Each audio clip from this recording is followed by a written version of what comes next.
The correlation coefficient for the following data, X आणि Y चे given data दिले. याच्यावरून आपल्याला कोएफिशिएंट ऑफ कोरिलेशन म्हणजे R is equal to summation X Y divide by into the cube root summation X square multiply by summation Y square.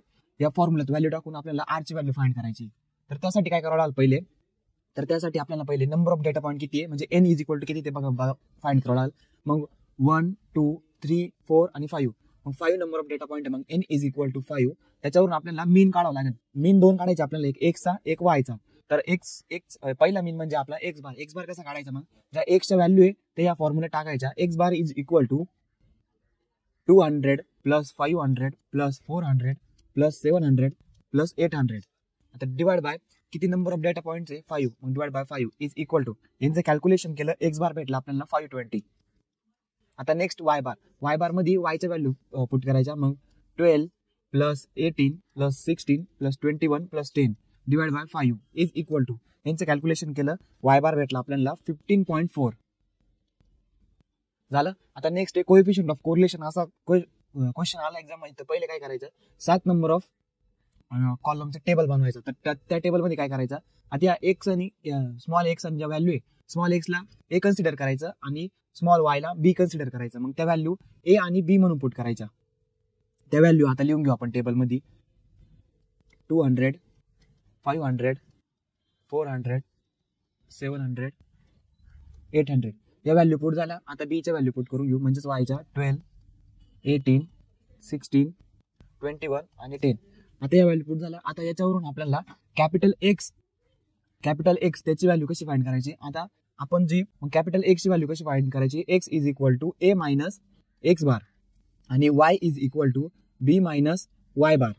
Next त्याच्यानंतर capital X चा square, Y चा square आणि x वाय, असे आपल्याला 7 column करायचे. त्या 7 column मध्ये व्हॅल्यू फाइंड करायची. आता काय करायचं, आता आपण पहिले एक्सच्या व्हॅल्यू काढू. तर एक्सच्या व्हॅल्यू कशी फाइंड करायची, तर 200 मधून आपला जो एक्स बार आहे तो मायनस केला तर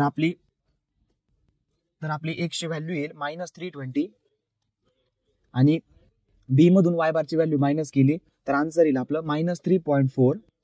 आणि त्याचा मग कॅपिटल एक्सचा स्क्वेअर आहे 102400 आणि वायचा स्क्वेअर येईल, कॅपिटल वायचा स्क्वेअर 11.56 आणि एक्स वाय या दोघांचं मल्टिप्लिकेशन येईल 1088.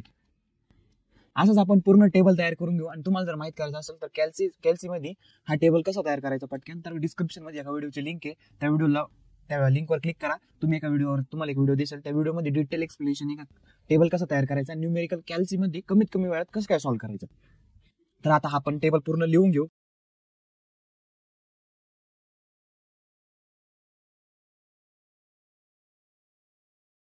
आता आपला टेबल तयार करून झाला. आता काय करायचं आपल्याला, आता समेशन काढायचं आपल्याला. समेशन कोणत्या व्हॅल्यूचं काढायचं, मग summation of X Y, summation of X स्क्वेअरचं काढायचं आहे आपल्याला, summation of X square, summation of Y square आणि summation of X Y is equal to. आता याचे समेशन कसं काढायचं, सगळ्या व्हॅल्यूची ऍडिशन करायची.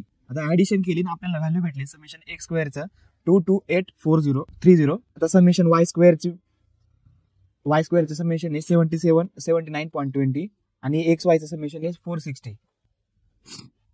आता या व्हॅल्यू आपल्याला फक्त फॉर्म्युला टाकायचा कोएफिशिएंट ऑफ कोरिलेशनचे. मग R is equal to summation X Y divide by into the cube root summation X square multiply by summation Y square. आता या व्हॅल्यू आपण फॉर्म्युलेट टाकू. मग समेशन एक्स वाय ची व्हॅल्यू आहे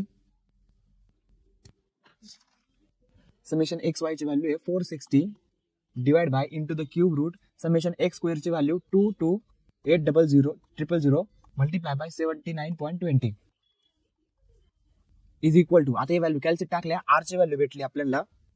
मग आर इज इक्वल टू 0.108 हे झालं आपला आन्सर कोएफिशिएंट ऑफ कोरिलेशन. म्हणजे R is equal to 0.108.